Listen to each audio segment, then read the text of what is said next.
The alien warrior swore off love, but a human's kindness shattered her walls. The fallen warrior Orthe Crimson Sands of Terran Outpost Zephyr 7 still smoldered. From the orbital bombardment, when Commander Kelrin of the Divani Supremacy dragged herself through the wreckage, her obsidian exoskeleton, once gleaming with the pride of 1,000 victories, now bore deep fractures that leaked silvery ichor across the alien landscape. Each breath sent waves of agony through her four-chambered heart, but pain was merely another enemy to conquer. The Divani fleet had withdrawn after the humans' unexpected resistance, leaving their wounded behind as tradition demanded. Death before dishonor, death before weakness. These were the sacred tenets carved into every Divani soul from their first breath. Kelrin had lived by these words for her 43 cycles of existence, rising through the ranks on rivers of enemy blood. But now, as her vision blurred and her neural implants flickered with system failures, she wondered if dying alone on this forsaken world truly honored her ancestors. The human settlement burned in the distance, a testament to Divani might, yet something felt hollow about this victory. The defenders had fought not with the cold efficiency of trained soldiers, but with the desperate fury of those protecting something precious. She had seen it in their eyes: love, fear, hope, emotions her people had bred out of themselves millennia ago in pursuit of perfect warfare. Dr. Nathaniel Cross crouched behind the twisted remains of the research station's eastern wall, his medical scanner detecting the faint biosignature moving through the debris field. His colleagues had already evacuated to the underground bunkers, but Nathaniel couldn't abandon his post. As the colony's chief xenobiologist, he'd spent years studying the theoretical biology of hostile alien species. Now, faced with an actual wounded Divani warrior, scientific curiosity warred with basic survival instinct, the alien was magnificent and terrifying in equal measure. Standing nearly 8 feet tall even while injured, her segmented armor seemed to grow from her skin like a second skeleton. Bioluminescent patterns pulsed weakly along her elongated limbs, and her face, though undeniably alien with its angular features and for golden eyes, held an unexpected nobility. Kelrin collapsed beside a fallen communications ray, her strength finally failing. Through the haze of pain, she detected movement. A human figure approached cautiously, hands visible and empty of weapons. This was unprecedented. Humans were supposed to flee or fight, not, whatever this was, stay back. Soft flesh, she managed, in broken standard, her voice a harmonious blend of tones that somehow conveyed both beauty and menace. I am Divani. I am death. Nathaniel stopped 10 feet away, his heart hammering against his ribs. The alien's wounds were severe, her natural armor cracked like broken pottery, revealing the silvery tissue beneath. Without immediate medical attention, she would die within hours. You're hurt, he said simply, his voice surprisingly steady. I'm a doctor. Kelrin's golden eyes focused on him with difficulty. In all her years of conquest, no enemy had ever offered aid. It was illogical, inefficient, weak. Why? She whispered, the word carrying more weight than any weapon. Nathaniel considered the question. This creature had participated in the attack that killed 17 of his colleagues. By all rights, he should leave her to die. Instead, he found himself moving closer, his medical instincts overriding everything else. Because that's what we do, he replied, kneeling beside her despite every self-preservation instinct screaming at him to run. We help. As consciousness faded, Kelrin's last coherent thought was bewilderment. In a universe governed by strength and conquest, this fragile human offered something she'd never experienced: compassion without condition. It was a weakness that would either destroy them both or change everything she thought she knew about. The nature of power, the war between their species, had brought them together. What happened next would determine if anything could drive them apart. Healing bond. Kelrin awakened in a place of impossible softness. The walls around her were not the harsh metal of a Divani ship or the scarred stone of a battlefield, but smooth synthetic panels that glowed with gentle warmth. The air carried scents that confused her enhanced olfactory sensors, something green and growing, mixed with the antiseptic tang of medical equipment. Her armor had been partially removed, revealing the extent of her injuries. Professional medical Dressings covered her wounds, and an IV line fed nutrients directly into her circulatory system. Such care was unthinkable among her people, where the wounded were either healed in automated pods or left to die with honor. "You're awake." The human from before the doctor emerged from an adjacent room, carrying a steaming mug. Up close, she could see he was younger than she'd first thought, perhaps 30 cycles by human standards. His hair was the color of autumn leaves, and his eyes held an unusual depth of compassion. "I'm Nathaniel Cross. Dr. Cross, if you prefer formality." Kelrin tested her restraints and found none. "Another impossibility. You have not bound me." "Should I have?" Nathaniel set his coffee on a nearby table and checked her for bag. "You can barely sit up, let alone pose a threat." The casual dismissal of her capabilities would have been insulting if not for the obvious care. In his treatment, her people measured worth in combat prowess, yet this human seemed to operate by entirely different metrics. "I am Kelrin, commander of the 73rd Assault Division," she said. "Falling back on military protocol, I claim prisoner of war status under the Galactic Accords." Nathaniel paused in his examination of her wounds. "The Accords your people never signed, that only apply to civilized species." His tone held no malice, only gentle correction. "Besides, this isn't a military facility, it's my home." Kelrin processed this information with growing confusion. Humans apparently brought enemy combatants into their personal dwellings. It defied every tactical principle she'd ever learned. Why? The question emerged again, seemingly her only response to this inexplicable situation. "Because you needed help." Nathaniel began changing her dressings with practiced efficiency. His touch was clinical yet gentle, nothing like the rough handling of Devani medics. "Your wounds were infected with some kind of synthetic pathogen. Probably from your own weapons." "Ironic, really? Ironic? Saved by the very humans you came to destroy." He glanced at her face, studying her reaction. "Your armor is biointegrated, isn't it? The infections were attacking your nervous system. Another few hours and you'd have been paralyzed." Kelrin absorbed this information silently. In Devani culture, such weakness would have been seen as the natural order, the unfit weeded out by circumstance. Yet, this human spoke of her near death as a tragedy narrowly averted. "Your fleet abandoned you," Nathaniel continued, applying fresh bandages. "I monitored their communications. They declared you dead and moved on to the next target." The words hit harder than any physical blow. Kelrin had expected as much. Devani doctrine was clear about the fate of the wounded, but hearing it confirmed by an enemy somehow made it worse. "It is proper," she managed, though the words tasted like ash. "Is it?" Nathaniel's hands stilled in their work. "Is it proper to leave a living being to die alone?" "The Devani do not indulge in sentiment. We are perfected for war." "Perfected." He repeated the word thoughtfully. "What kind of perfection requires you to abandon your own people?" Kelrin had no answer. The philosophy that had guided her entire existence suddenly seemed fragile. When examined through alien eyes, she watched Nathaniel work, noting the careful attention he paid to her comfort, the way he anticipated her needs before she voiced them. Such behavior would have been considered pathological weakness among her kind. "Why do you care for me?" she asked finally. "I am your enemy." Nathaniel finished with her bandages and met her gaze directly. "Because caring is what makes us human, even for our enemies, especially for our enemies." The simple honesty in his voice created a strange resonance in her chest, an unfamiliar sensation that left her feeling more vulnerable than any wound ever had.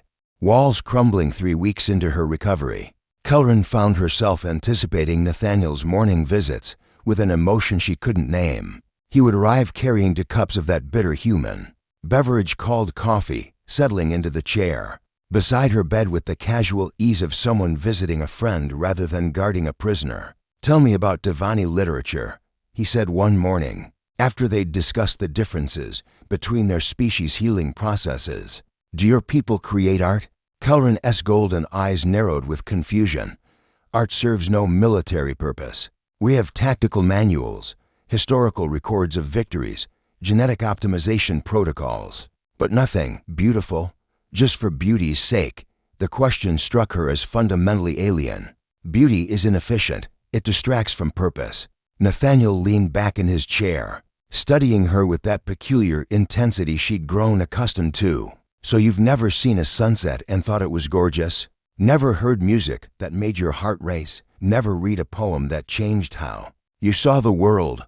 Poetry is, Kelrin began, then stopped, in the depths of her memory. She recalled forbidden verses whispered in the nursery chambers, before the state claimed young Devani for training, brief moments of linguistic beauty, before duty consumed everything. Poetry is weakness. Show me, show you what? The poetry you're not supposed to know. Kelrin felt her secondary hearts skip a beat. Your pupils dilated when I mentioned it. Your breathing changed. You remember something. Nathaniel leaned forward, his voice gentle but insistent. Trust me, trust. Another impossible concept, yet somehow, in this soft-walled room, with this inexplicably kind human, she found herself speaking words she'd thought forgotten. Starlight on silver water, dreams of distant shores, before the crimson calling, before the warrior's war. Her voice carried the traditional tonal harmonics of Devani poetry, creating a haunting melody that seemed to fill the room with ancient longing. Nathaniel sat perfectly still, his eyes wide with wonder. That's beautiful. What does it mean? It speaks of the time before, when Devani were not always warriors. The words felt dangerous, heretical, before we perfected ourselves. And you memorized it as a child, before I was taken for optimization, before I learned that such thoughts were incorrect. Nathaniel was quiet for a long moment. When he spoke, his voice was soft with something that might have been sadness. What else did they take from you? The question hit like a physical blow. Kelrin felt something crack inside her chest, not her ribs, but something deeper. Something she'd thought permanently sealed. Everything, she whispered. The admission torn from her throat like a battle cry in reverse.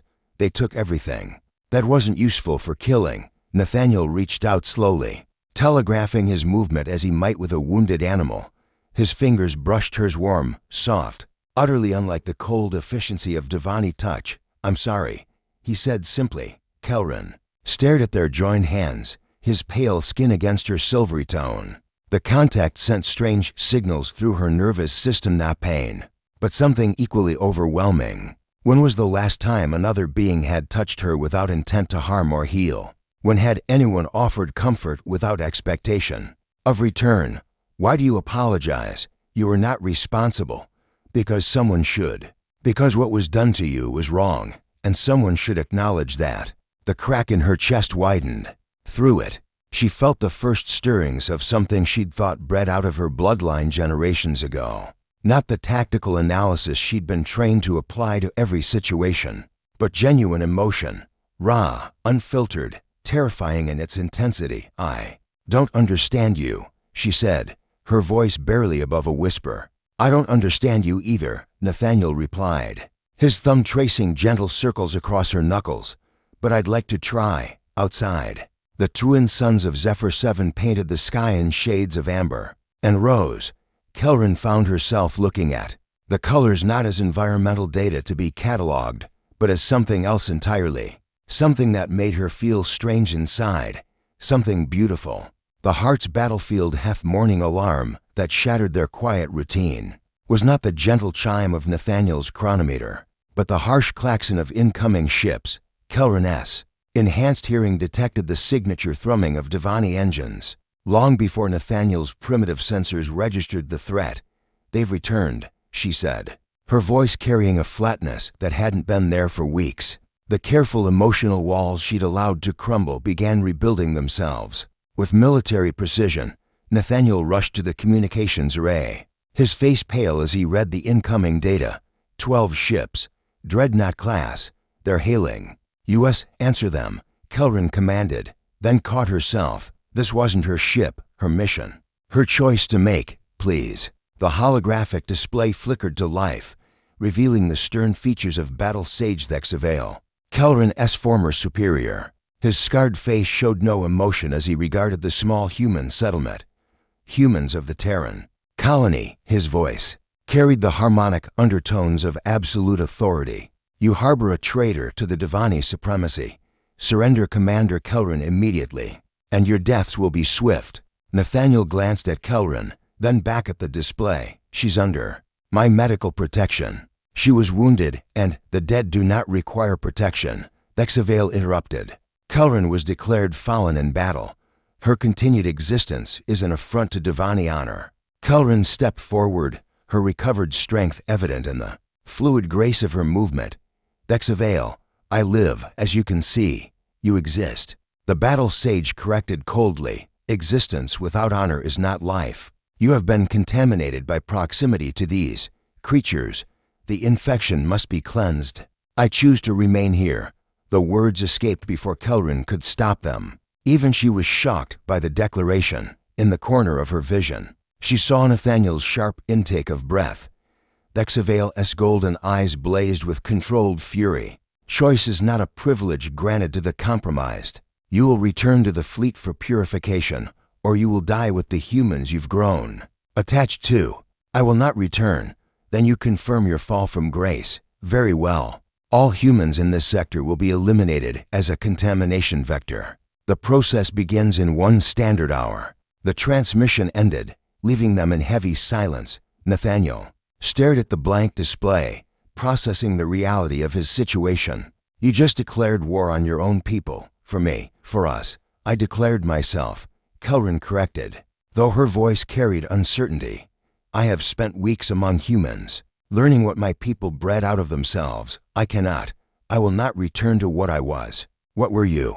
Empty, efficient, perfect for destruction, but incapable of creation, incapable of. She struggled with the words, concepts her language had no proper terms for. Of what you showed me, and what did I show you? Kelrin turned to face him, fully, her fur eyes meeting his too with an intensity that seemed to bridge the space between species. Kindness, compassion, the strength that comes from protecting rather than conquering. Love, the word hung between them like a bridge across an impossible chasm. Kelrin felt her careful emotional control fracturing completely. I do not know this word in the way you mean it, she said quietly. But I know that when I think of leaving this place, leaving you, something inside me rebels, something new and terrifying, and she paused, searching for concepts that had been deleted from her people's emotional vocabulary. Beautiful. Nathaniel stepped closer, his hand reaching out to touch her face. The gesture was gentle, reverent, as if he were handling something precious and fragile. I love you too, he said simply. Even if I don't fully understand what you are, or where you come from, or what this means for either of us. The crack in Kelrin's chest widened into a chasm, and through it poured emotions she had no names for. Joy, fear, hope, terror, all mixing together into something overwhelming and wonderful and completely antithetical to everything she'd been taught. Your people will try to kill you for harboring me, she said, her voice thick with unfamiliar emotion. Then we'd better make sure they don't succeed. Through the viewports, the Devani fleet arranged itself in attack formation. Kelrin recognized the pattern total annihilation protocol. No survivors, no exceptions, Nathaniel, she said, testing the shape of his name on her tongue. I need you to understand something. I was bred for war. Everything I am, everything I know is about destruction. I don't know how to be anything else. Then learn, he replied, pulling her closer. We'll figure it out together. Outside, the first orbital bombardment began. Love's victory. The underground shelter shook with each impact from the Devani bombardment. Nathaniel worked frantically at his communications console, while Kelrin interfaced directly with the colony's defensive systems, her neural implants, overriding human security protocols with disturbing ease. I can delay them, she said, her consciousness split between the physical shelter and the digital networks above. The settlement's shield generators weren't designed to repel Devani weapons, but I can modify their frequency algorithms. For how long? Minutes, perhaps an hour if fortune favors us. Nathaniel's fingers flew across his keyboard, sending emergency transmissions to every human outpost within range. The nearest military support is 3 days away. We need another solution. Kelrin withdrew from the network, her golden eyes focusing on him with painful clarity. There's another way. I can end this. How? By appealing to something deeper than Devani military doctrine, something they tried to breed out of us, but never completely succeeded. She stood, her full height imposing even in the cramped shelter. I must speak to them. They want to kill you for being contaminated. How is talking going to help? Because I'm not the only one who remembers the old ways. The poetry I recited for you, others heard it too, in the nursery chambers. Others carry fragments of what we were before we became weapons. The bombardment intensified, and emergency lights flickered throughout the shelter. Nathaniel grabbed her arm, his touch still capable of sending strange warmth through her enhanced nervous system. This is suicide. No, Kelrin said firmly, this is choice. The first real choice I've ever made. She activated the shelter's communication array, broadcasting on the Divani command frequency. Her image appeared throughout the fleet, causing a momentary pause in the bombardment. Warriors of the supremacy, she began, her voice carrying the harmonic authority of her rank. I am Kelrin, and I am not dead. On the flagship's bridge, Thexavale snarled with disgust. Contaminated filth, continue bombardment. Wait, Kelrin commanded, and something in her tone made the weapons officers hesitate. Before you destroy me, hear what I have learned. See what I have seen. She opened her personal memory banks, broadcasting the past weeks directly to every Divani ship. They saw through her eyes Nathaniel's gentle care, his refusal to see her as an enemy, the quiet moments of connection that had slowly rebuilt her capacity for emotion. This is what we gave up, she continued, as her memories played across 1,000 screens. This is what we sacrificed in our pursuit of perfect warfare. The ability to create, to nurture, to love. Weakness, Thexavale spat, but his voice carried less certainty than before. Is it? I have learned more about strength in these past weeks than in 40 cycles of conquest. The strength to choose mercy over vengeance. The strength to heal rather than harm. The strength to love something more than you love destroying it. Throughout the fleet, something stirred in the deepest chambers of their ships. Young Divani warriors remembered forbidden lullabies. Veterans recalled the faces of those they'd conquered, and for the first time wondered if there might have been another way. Starlight on silver water, dreams of distant shores, Kelrin sang, her voice carrying across the communication channels. Before the Crimson Calling, before the Warriors' War, the reaction was immediate and electric. Hundreds of voices joined hers. Warriors who had thought themselves purged of such weakness, finding the words still lived in the depths of their memories, the ancient poetry of their people, the songs of what they had been before they chose to become perfect killers on the flagship. Thexavale watched his own crew singing the forbidden verses and felt something crack inside his perfectly conditioned mind. Stop this now, I cannot, Kelrin replied, her voice heavy with compassion even for her former commander, because it was never truly gone. We buried it, but we never killed it. And now it's awakening. The bombardment ceased entirely. Throughout the Divani fleet, warriors stared at their weapons with new eyes, questioning for the first time whether there might be purposes beyond conquest. Choose, Kelrin said simply. Return to the old ways of endless war, or discover what we might become if we remembered how to create as well as destroy. The answer came not from Thexavale, but from a young warrior on one of the escort ships. Commander Kelrin. The voice was uncertain but determined. Teach us. More voices joined. A chorus of Divani warriors asking not for orders to kill, but for guidance on how to live. Even some of Thexavale's own bridge crew looked to their communications officer with hope, rather than fear. In the underground shelter, Nathaniel watched in amazement as his beloved alien warrior accomplished something no human diplomat had ever managed. She had given her people permission to feel again. The fleet began to withdraw, not in retreat, but in contemplation. They would return to Divani space carrying questions instead of conquest, poems instead of propaganda. Thexavale's image appeared one final time on the screen. This is not over, Kelrin. No, she agreed, her hand finding Nathaniel's. It's just beginning. As the Divani ships disappeared into hyperspace, Kelrin and Nathaniel emerged from the shelter to find the twin suns setting over their battered, but still standing colony. The sky blazed with colors that had always been there, waiting for someone to find them beautiful.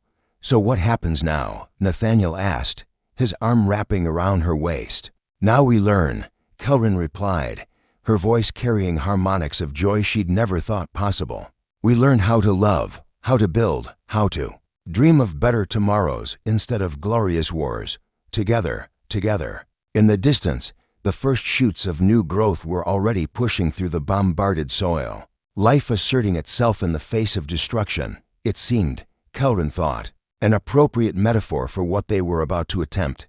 The alien warrior who had sworn off love discovered that some walls, once shattered, could never be rebuilt. And for the first time in her life, she was grateful for the destruction.